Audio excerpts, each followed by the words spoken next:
Hello friend, मैं आनंद राज।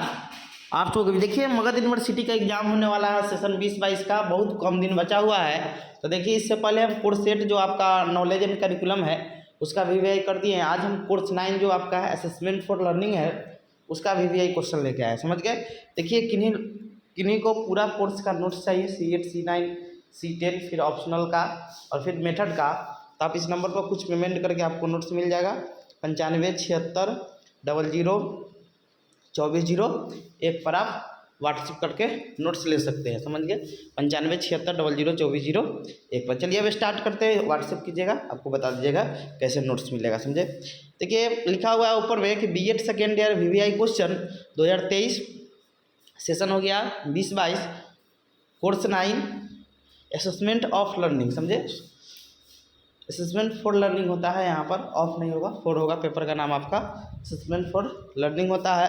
देखिए इसमें मगध यूनिवर्सिटी में आपका 3 टाइप से क्वेश्चन पूछता है, आपका 10 नंबर का, 5 नंबर का, फिर ऑब्जेक्टिव 1 नंबर का आता है। तो 10 नंबर का जो आता है दीर्घ उत्तरीय होता है, 5 क्वेश्चन का जवाब देना रहता है। फिर आपका 5 नंबर का जो रहता है 4 क्वेश्चन, फिर ऑब्जेक्टिव 10 रहेगा, समझ गए। तो देखिए सेक्शन ए में आपका दीर्घ उत्तरीय क्वेश्चन है। तो देखिए पहला क्वेश्चन है कि लिखा हुआ है 5 क्वेश्चन का जवाब देना रहेगा, 1 क्वेश्चन 10 नंबर का रहेगा। क्वेश्चन है कि आकलन एवं मूल्यांकन को परिभाषित, देखिए आकलन और मूल्यांकन तो आपका एक क्वेश्चन रहेगा ही रहेगा, समझे। तो आकलन और मूल्यांकन अच्छा से पढ़ लीजिएगा कि आकलन और मूल्यांकन को परिभाषित करें तथा इन दोनों में क्या करें, अंतर करें, समझे। दूसरा क्वेश्चन था कि विभिन्न प्रकार के परीक्षणों की व्याख्या करें, यानी अति लघुत्तरीय कौन कौन टेस्ट होता है, अति लघुत्तरीय, लघुत्तरीय, समझे। निधानात्मक वस्तुनिष्ठ प्रश्न होता है, ये सब के बारे में लिखना है। तीसरा क्वेश्चन है कि आकलन के एक उपकरण के रूप में दत्ते कार्य यानी असाइनमेंट, परियोजना, प्रोजेक्ट और निष्पादन यानी परफॉर्मेंस की विवेचना करें। अगला है कि देखिए अधिगम के लिए आकलन एवं अधिगम का आकलन यानी असेसमेंट फॉर लर्निंग तथा असेसमेंट ऑफ लर्निंग, या क्वेश्चन ये भी दे कि निर्माणात्मक मूल्यांकन एवं संकलनात्मक या योगात्मक मूल्यांकन, यही चीज़ है, दोनों वही चीज़ है, फॉर्मेटिव और समेटिव, समझे। फॉर्मेटिव को हम लोग अधिगम के लिए आकलन बोलते हैं और समेटिव को हम लोग क्या कहते हैं, अधिगम का आकलन। तो वो भी दे, यानी देख लीजिए, इसको याद रखिएगा, इसमें पूछ लिख सकता है। इसके लिए कहूँ आपका निर्माणात्मक मूल्यांकन दे दे और इसके लिए आपका दे दे योगात्मक या संज्ञानात्मक, योगात्मक ही लिखता है, समेटिव एकात्मक आकलन, समझ गए। तो इसको थोड़ा अच्छा से पढ़ के जाइएगा। अगला है ग्रेड, प्रमाणन एवं प्रोन्नति, समझे। ग्रेडिंग, प्रमाणन नहीं सर्टिफिकेट, और प्रोन्नति मतलब प्रमोशन की विवेचना करें। अगला क्वेश्चन है कौशल का आकलन करने वाले उपकरण और तकनीक, यानी कौशल को, स्किल को आप आकलन करना है, उसके लिए कौन कौन टूल्स और कौन कौन टेक्निक का यूज कीजिएगा।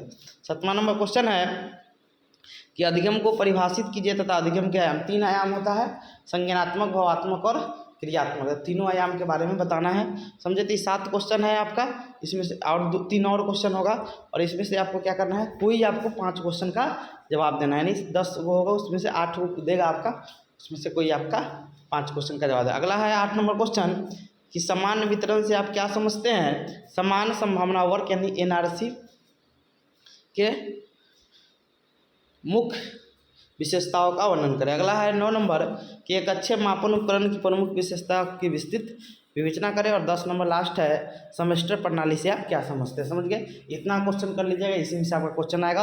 और एक एक्स्ट्रा में क्वेश्चन है माध्य माध्यिका बहुलक बना लीजिएगा, मैथ वाला एक क्वेश्चन रहेगा 10 नंबर में, समझे। तो माध्य पूछे, माध्यिका पूछे या बहुलक कोई भी पूछ सकता है, तो देख लीजिएगा, समझ गए। अब आते हैं हम लोग सेक्शन बी, जो आपका लघुत्तरीय होता है, 4 नंबर का, 5 नंबर का एक क्वेश्चन होता है, 4 क्वेश्चन का जवाब देना रहता है। एक अच्छे परीक्षण की विशेषता बताइए, संज्ञानात्मक अधिगम का आकलन बताना है। तीसरा है CC यानी सतत व्यापक मूल्यांकन। चौथा है निष्कर्ष एवं मानक संदर्भित मूल्यांकन। 5वां है CBC यानी चूज बेस्ड क्रेडिट सिस्टम, परीक्षा की गुणवत्ता को सुधारने में ICT की भूमिका। और 7वां है आपका मापन के मात्रात्मक एवं गुणात्मक। इसमें से आपको कोई 4 का आंसर देना है, समझ गए। आइए ऑब्जेक्टिव में आते हैं। CBC का फुल फॉर्म पूछा हुआ है, तो इसका होता है चूज बेस्ड क्रेडिट सिस्टम। दूसरा क्वेश्चन है कि निम्नलिखित में कौन एक अच्छे परीक्षण की विशेषता नहीं है, तो इसमें आपका व्यक्तिनिष्ठा यानी सब्जेक्टिविटी आपका अच्छा परीक्षण की विशेषता नहीं माना जाता। आपका वस्तुनिष्ठा होना चाहिए परीक्षण में, मानक होना चाहिए, वैधता होना चाहिए, लेकिन आपका व्यक्तिनिष्ठा नहीं है, इसीलिए इसका 2 का 2 हो जाएगा। तीसरा है आत्मसंप्रदाय डैश अधिगम का तत्व है, तो भवात्मक अधिगम का तत्व है। अगला क्वेश्चन है पृष्ठपोषक योगात्मक मूल्यांकन का एक अनिवार्य तत्व है, तो ये असत्य है, योगात्मक का नहीं है, ये आपका निम्नात्मक मूल्यांकन का है, समझ गए, इसलिए असत्य है, समझ गए। अगला है दत्त कार्य मूल्यांकन का एक उदाहरण है, कौन मूल्यांकन का है, दत्त कार्य आपका एकात्मक मूल्यांकन का है, समझ गए, किस मूल्यांकन का है, तो समेटिव इवोल्यूशन का है।